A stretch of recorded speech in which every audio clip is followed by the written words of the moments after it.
Salut à tous, on se retrouve pour une nouvelle vidéo critique reconstruction de résolution et on va parler à nouveau de Rui Hangchu comme il y a quelques semaines parce qu'il a fait cette fois-ci un nouveau record d'Asie de moyenne de 5,69 en finale de donc cette compétition, le Hangzhou Open AM 2021. Et cette moyenne de 5,69 avec donc forcément que des montants et un worth à 6,47 le place troisième moyenne ex aequo avec Félix de toutes les moyennes faites en compétition. Donc là, je parle en termes de résultats, pas de personnes. Donc au niveau des personnes, il est bien évident qu'il est troisième aussi, derrière Félix et Max. Mais même au niveau performance, voilà, il n'y a que Félix qui a réussi aussi à faire ça 2 fois. Et Max est derrière avec 5,83 pour sa deuxième meilleure moyenne. Alors que Rui Hang se trouve pas loin à 5,96 avec son record précédent.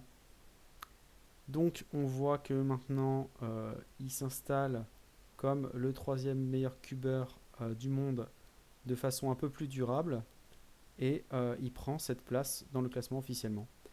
Donc contrairement à d'habitude, on va pas regarder la vidéo des solves parce que elle n'est pas terrible, on voit pas grand chose.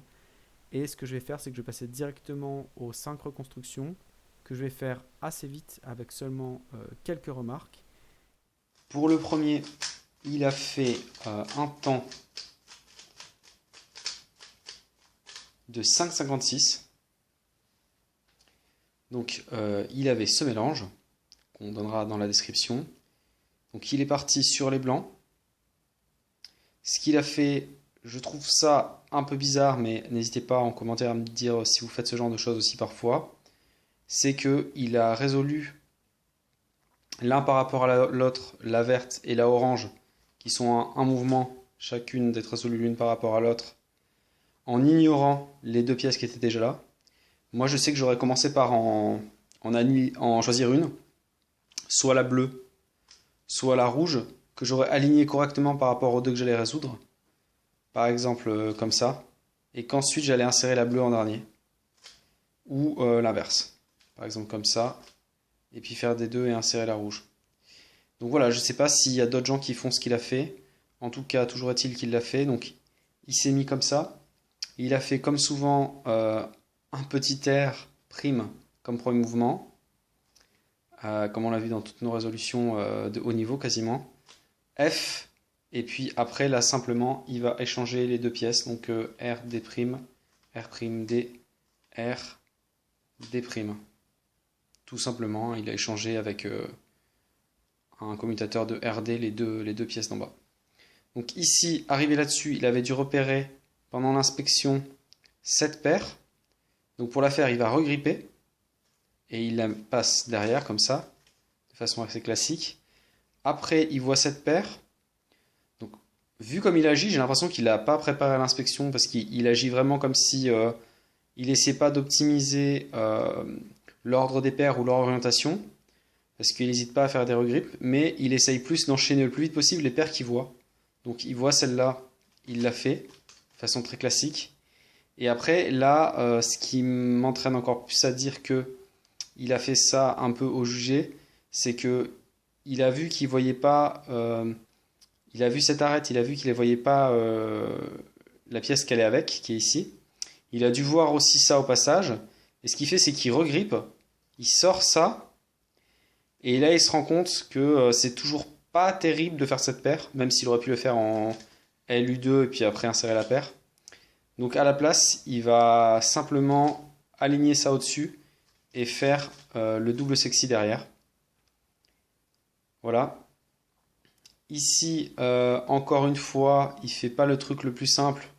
Au lieu de faire comme ça et d'enchaîner, il va faire plutôt U2 pour baisser l'arête, ce qui revient au même en termes de cas ensuite, mais c'est un petit peu plus coûteux en mouvement. Et il insère la dernière paire. Là, il fait l'OLL tout à fait standard et la PLL tout à fait standard, PLLF, avec l'alignement U'. Voilà pour ce premier solve. Donc voici maintenant le deuxième mélange. J'ai pas précisé pour le premier solve, il a fait 13 TPS, Donc c'est vraiment énorme. On a vu que le style était vraiment simplissime, hein. Pour le deuxième solve, il va faire cette fois-ci 6,47, qui est encore un très bon temps, et qui est son moins bon temps de la moyenne. Donc 6,47 moins bon temps, ça donne une idée de son niveau.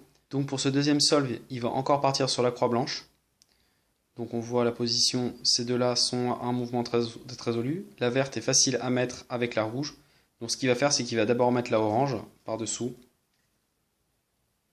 puis la bleue, et ensuite il va mettre vert et rouge, et il va se réorienter comme ça.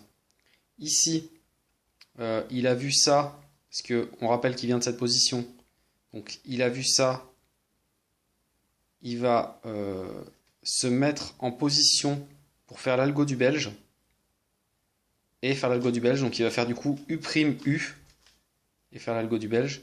Il rentre, là, ici, il vient de repérer ça, qu'on vient de voir, donc immédiatement, il forme la paire, il regrippe, il l'insère.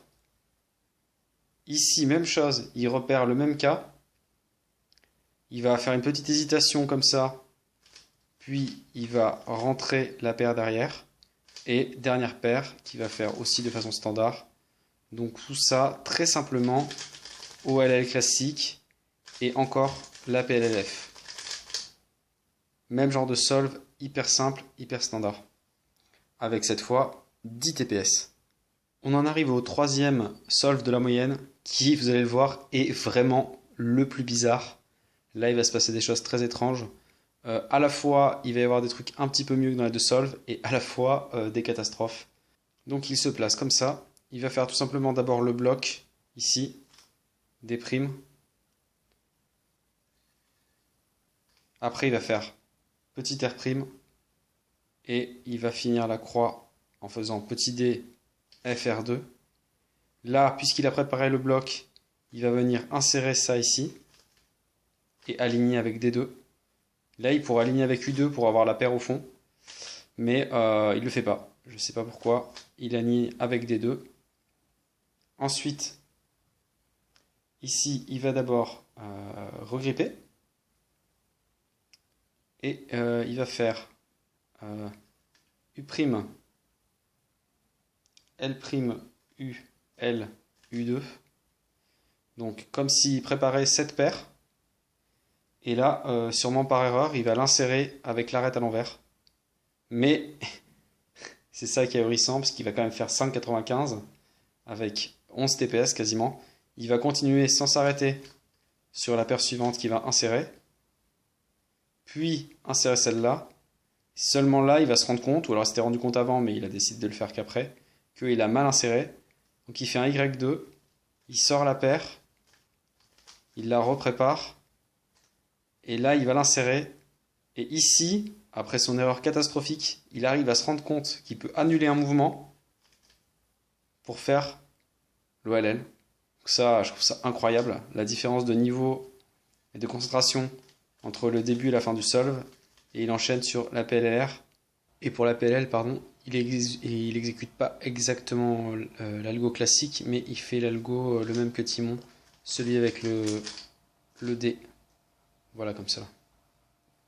On arrive sur le quatrième solve. Alors là, cette fois-ci, il va faire les jaunes, mais c'est encore une fois hyper facile, vous voyez. Il y a les deux arêtes ici et les deux autres là, qui sont prêtes comme ça à rentrer toutes en opposé par rapport à l'autre couleur. La seule chose qu'il va faire, c'est qu'il va voir l'arête ici, et pour faire l'X-cross, on a besoin de ce coin. Donc en fait, simplement, il va l'enlever au moment de placer les arêtes, et il va l'insérer avant d'aligner. La deuxième paire, il voit celle-là, il va regripper et l'insérer normalement. Ici, il forme cette paire, il la sort, il regrippe pour l'insérer par derrière. Et là, ici, il pourrait faire ça, mais il préfère regripper et insérer, comme ceci. Ce cas-là, il ne va pas faire l'algo classique, qui est bon, soit de faire F' double sexy à gauche, soit ici, de venir faire des sledges ici. Il va se mettre comme ça, il va faire cet algo-là, F'r', F', R, donc anti-sledge, U2, R, U', R', U, et on insère en U2. Bon, c'est pas super parce qu'ici c'est l'anti-OLLCP, donc on se retrouve avec PLLN. Et ensuite il va enchaîner sur PLLN. Et là aussi il fait pas un algo très classique, il fait l'inverse de la PLLN de l'E9. Donc je pense qu'il y a encore des gens qui utilisent cette PLLN là, mais l'inverse peut-être pas. Enfin moi je connais pas trop de gens qui utilisent l'inverse. Donc l'inverse du coup ça fait R', U, R', F, RF', R, U', R', F', U, F, R, et on insère la paire derrière. Et on aligne. Voilà pour ce quatrième solve. Celui-ci, avec la PLLN, c'est le plus rapide, en 5,48. Et à nouveau, quasiment 11 TPS, c'est 10,95. Et voilà maintenant le dernier mélange. Donc ici, il va faire 5,56 en 11,50 TPS, donc encore plus rapide. Et il va à nouveau partir sur les jaunes en ayant repéré 7 paires. Donc ce qu'il va faire tout simplement, c'est, vous voyez, ces deux-là, elles sont bien l'une par rapport à l'autre déjà, il y a juste à décaler elles. Donc il va commencer comme ça, D', F'.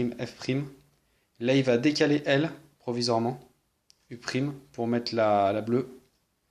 Il va recaler, et là maintenant il va venir insérer en dernier la verte devant. Un peu comme aurait fait Max Park. Ici, il va regripper, on a compris que c'était bien son style, et il va venir insérer normalement la paire devant ici. Là, je pense qu'à peu près n'importe qui serait parti sur cette paire, là, ici, pour l'insérer derrière. Mais lui, il fait pas ça. Lui, il a vu plutôt cette paire qu'il avait dû voir avant d'insérer celle-là. Donc il va encore regripper pour la faire ici. Et là, il voit la paire verticale, il la sort, il regrippe encore, il la rentre. Et là, il va encore le même cas, il regrippe, toujours. Il ne fait pas non plus de petit dé comme j'aurais fait ici, petit dé puis la paire. Il regrippe et il fait U et il fait la dernière paire. Tout ça de façon la plus standard possible. Ici, il fait l'OLL par derrière. Je ne sais pas si il l'a fait de tous les angles ou si son algo standard c'est par derrière.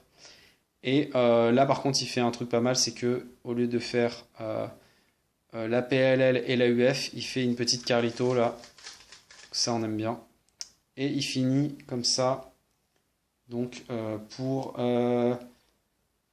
60 moves en 11,50 TPS, 5,56. Donc voilà, on a vu que le style est assez proche de celui de Max Park. Il fait les paires de façon très systématique, très simple. Par contre, il va regripper quand même beaucoup plus que Max Park. Par exemple, là, sur le dernier solve, la paire que j'ai montrée, la deuxième paire, c'est évident que Max aurait fait celle-là, par exemple. Lui, il favorise vraiment ce qu'il a vu avant, ce qu'il a vu avant, ce qu'il a vu avant, et il enchaîne. Il fait algo par algo. C'est comme s'il résolvait un cube qui était composé de 1 pour la croix, 4 pour les paires, 5, et 2 sur le dernier étage, 7. C'est comme s'il faisait 7 OLL par exemple. Il voit le cas, clac, il regrippe s'il y a besoin, clac, il le fait, et il continue. Et les TPS sont toujours énormes.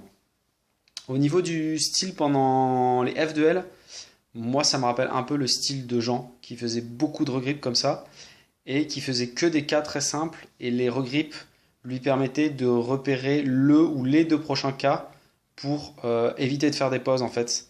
Et privilégier peu de mouvements et peu de pauses par rapport à des trucs stylés et des trucs sans rotation. Et perdre un peu de temps sur les rotations. Et perdre éventuellement un peu de temps sur le fait qu'il n'y a pas de multislot, il n'y a pas d'optimisation. Mais voilà, il est gagné sur le repérage et l'exécution de choses simples.